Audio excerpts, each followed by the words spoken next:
The ancient kingdom of Benin was a beacon of civilization. It shone brightly in the heart of West Africa.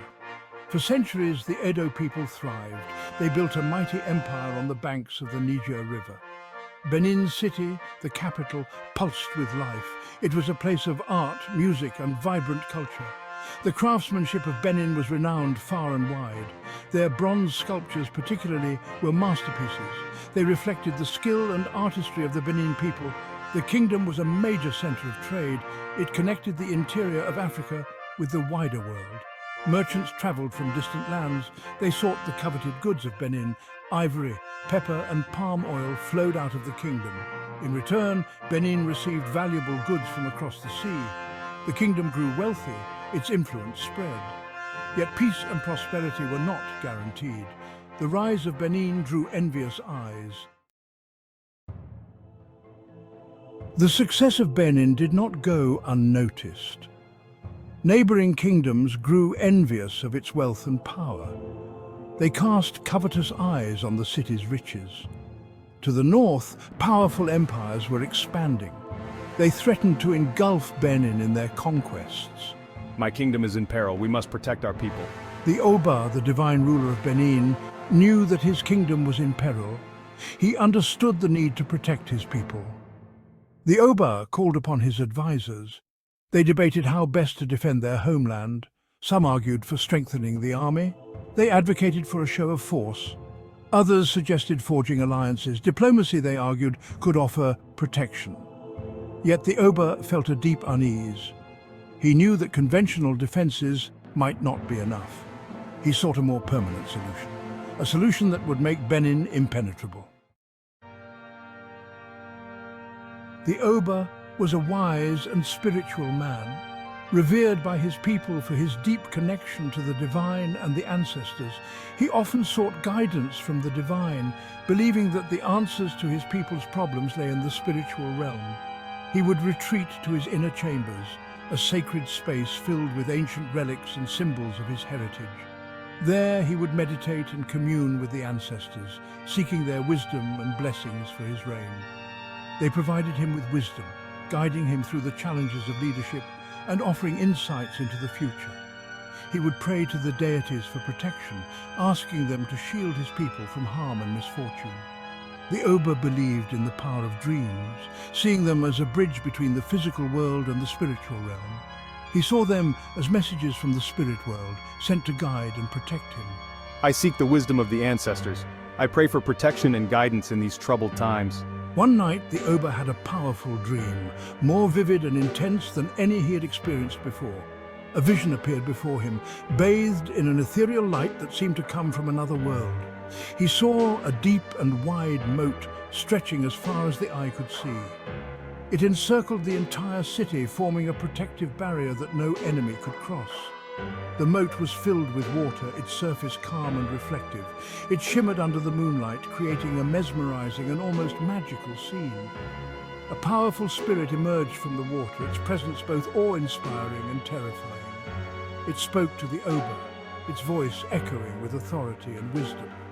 Earth God, Serpent, this is how you will protect your people.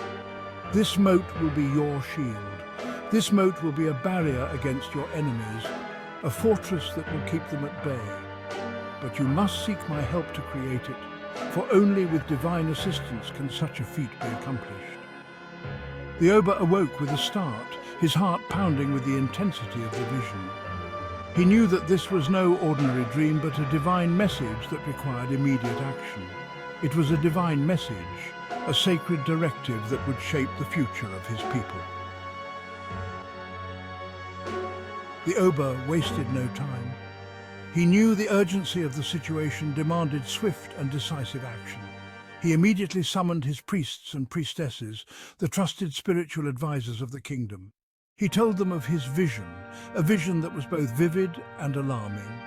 The priests listened intently, their faces reflecting the gravity of the situation. They interpreted the dream as a sign, a divine message that could not be ignored. They believed the Oba was chosen to build a mighty defense, a fortress that would protect their people from impending doom. Together, they decided to perform a grand ritual, a ceremony that would call upon the deities for their guidance and protection. It was a way to seek guidance from the deities, to ensure that their actions were blessed and supported by the divine. We must perform a grand ritual to seek the guidance of the deities. This is our only hope to secure the future of our kingdom. The fate of Benin rests on their favor. Without their blessing, our efforts may be in vain. The Oba led the ceremony with unwavering determination. He offered sacrifices to appease the gods, hoping to win their favor and support. He prayed fervently for their assistance, his heart filled with hope and desperation. He specifically called upon the earth god, the guardian of their land and people. The fate of Benin rested on his favor, a burden that weighed heavily on the Oba's shoulders. The Oba promised to honor the earth god, to uphold the sacred traditions and protect the land. He vowed to protect the land and its spirits, ensuring that the sacred bond between the people and the earth remained unbroken. The ritual lasted for days, a testament to their dedication and faith. The air crackled with spiritual energy, a palpable sign that their pleas were being heard. The gods are listening. Our voices have reached the heavens. The earth god will answer our plea. We must have faith. Finally, the earth god answered, his presence felt by all. A low rumble shook the ground, a sign of the earth god's awakening. A voice boomed from the depths of the earth, resonating with power and authority. Earth god, serpent, I have heard your plea. Your devotion has moved me. I will help you protect Benin. Your land and people will be safeguarded. The earth god rumbled, earth god, serpent, I have heard your prayers, Oba of Benin. The ground trembled with each word. Prostrating, I pledge my loyalty and devotion. Earth god, serpent, I will aid you in building this moat, but you must follow my instructions carefully. The earth god explained that the moat would be no ordinary ditch. It would be infused with powerful magic. This magic would protect Benin for generations, but the magic came at a price. The Oba had to make a sacrifice. He would offer his most prized possession to the earth god.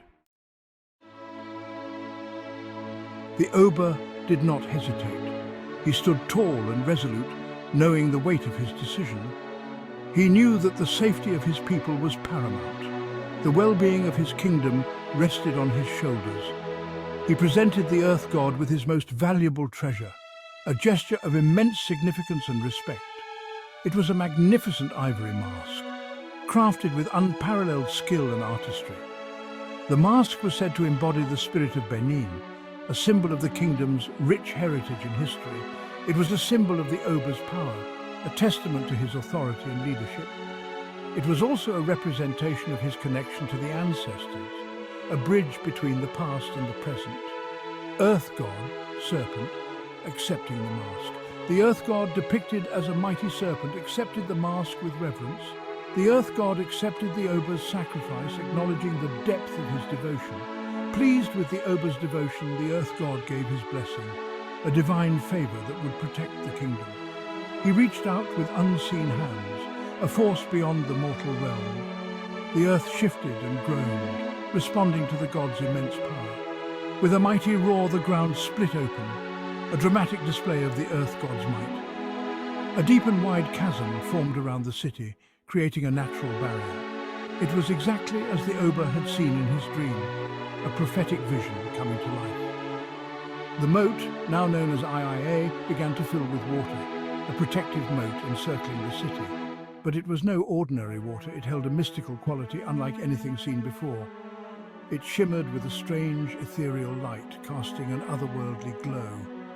It pulsed with the earth god's power, a constant reminder of the divine protection bestowed upon the city. The construction of IYA was a marvel. It was a testament to the power of the earth god. It was also a testament to the faith of the Oba. Word of IYA spread. It reached distant lands.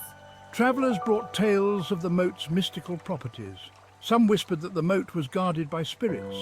These spirits were said to be fiercely protective of Benin. They were said to drag any enemy into the depths. Others spoke of strange sounds emanating from IYA at night. They were like whispers. People said these were the voices of the ancestors. They were said to be watching over the city. The legends of Iya became intertwined with the history of Benin. One legend spoke of a giant snake. It was said to dwell at the bottom of the moat. This snake was not a creature to be feared. It was a protector, a guardian spirit. The snake ensured that no evil could penetrate Benin's defenses. Fishermen spoke of seeing its glistening scales beneath the water's surface. They said it moved with the grace and power of the gods.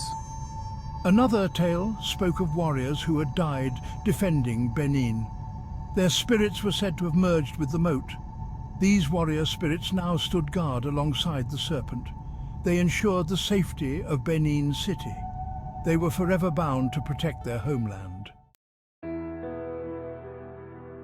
Iya, the mystical moat, served its purpose. It protected Benin from countless threats. Invading armies would look upon the wide chasm with fear. They knew that the spirits of Iya guarded the city. The moat became a symbol of Benin's strength. It represented the unwavering faith of its people. Centuries passed. The Benin Empire faced new challenges, yet Iya remained. It stood as a testament to the kingdom's glorious past. It was a reminder of the deity's protection. The moat became a sacred site. It was a place where people came to pay homage to the ancestors. They would offer prayers and sacrifices. They sought blessings from the spirits of the moat. Today, the Benin Moat is a UNESCO World Heritage Site. It is a reminder of the ingenuity and resilience of the Benin people. It stands as a symbol of their deep spiritual connection to the land. The legend of Iya continues to captivate the imagination. It speaks to the enduring power of belief. It speaks to the profound relationship between humanity and the natural world. Iya reminds us that even in the face of adversity, faith, courage, and the embrace of the mystical can protect us. It tells us that the spirits of our ancestors watch over us. They guide us, whispering wisdom from the past. The legend of Iya is not merely a tale. It is a testament